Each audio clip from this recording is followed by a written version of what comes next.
A previous lesson introduced you to rhetorical choices, which are just anything a writer does to persuade. Rhetorical choices, by their definition, are means to an end, specifically a rhetorical means to a rhetorical end. And we sometimes call rhetorical choices rhetorical strategies. A rhetorical technique, on the other hand, is any specific means of persuading. It's the means by itself. And we sometimes refer to rhetorical techniques as rhetorical devices or rhetorical figures. Some commonly known rhetorical techniques would be things like comparison, description, narration, or even giving an example.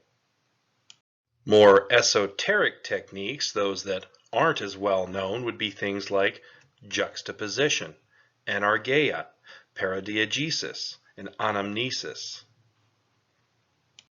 Being able to identify specific rhetorical techniques in a text is a crucial part of rhetorical analysis.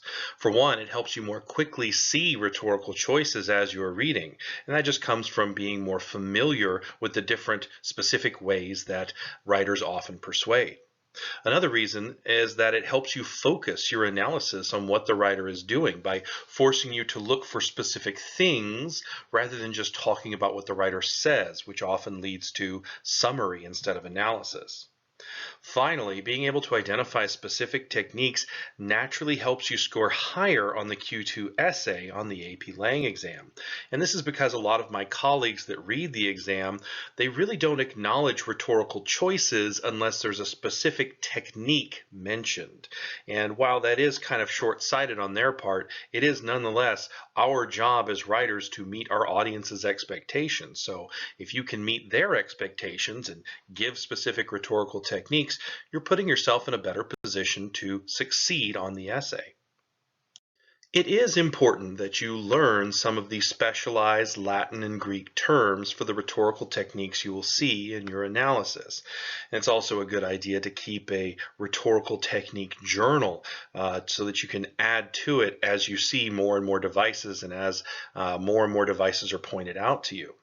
However, the more important skill is that you be able to, when you come across something that you don't know the name of, you need to be able to give it an appropriate name, just for the purposes of your particular analysis. When labeling or naming a rhetorical technique that you don't know an official name for, you always want to use a noun phrase. A noun phrase is a noun plus any embedded modifiers. It could be something like a single noun like description, or a noun with an embedded adjective like auditory imagery, or a noun with an attached adjectival prepositional phrase like appeal to pity. It could be something more complex like-minded and relatable persona, or a string of causal arguments. These are all noun phrases because they're headed by a particular noun. And when you're labeling something, giving it a name has to be a noun or a noun phrase. Let's practice identifying specific techniques. Remember, the goal here is not to be able to necessarily match it up with its official Latin or Greek name, but just to be able to give it a clear name so that you can refer to that clearly in your analysis. All right, so John Winthrop, in his sermon, he structures his ideas in the first half of his sermon by saying, first, for the persons, we are a company professing ourselves, etc. Then secondly, for the work we have in hand, it is by mutual consent, etc. Thirdly, the end is to improve our lives to do more service, etc. And fourthly, for the means by where this must be effected. That's how he starts off his sermon. What might we call this technique? Well, for one, we could just call it a numerical list. That is what he's doing, right? He's numbering a list of ideas. We could call it an enumeration of ideas even. This actually does have a specific term. It's called enumeratio, which is a technique whereby a writer divides ideas into a methodical list. Although for it to be enumeratio, they don't have to necessarily be numbered. They just have to be presented as a methodical list. Let's look at another one. Later in his sermon, John Winthrop likens his audience to the Israelites of ancient times, saying that, like the Israelites, God favors the Puritans more than anyone else. So the Puritans owe a stricter devotion to God than anyone else. What might we call this technique? Think about it and write what you would call this technique in the following exercise. If you called this comparison, that'd be great. We know exactly what you're talking about. He is making a comparison. We want to be careful here because while there are other words for this, this is not actually a simile. So if you called this a simile, it's not. And that's because a simile is a figurative comparison, whereas he's being very literal, saying the Puritans are actually like the Israelites. The official term for this would be an analogy. It's a logical comparison that supports his argument. Let's try one more.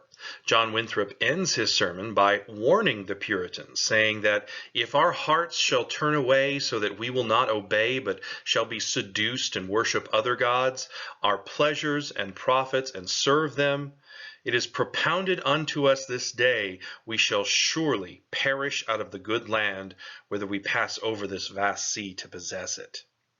What would we call this technique, this warning that he's giving them?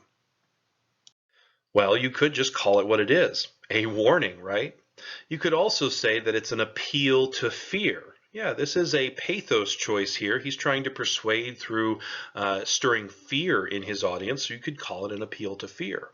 This, believe it or not, has a special term called cataplexus, which is whenever a writer threatens punishment, misfortune, or disaster if the audience does or doesn't do something.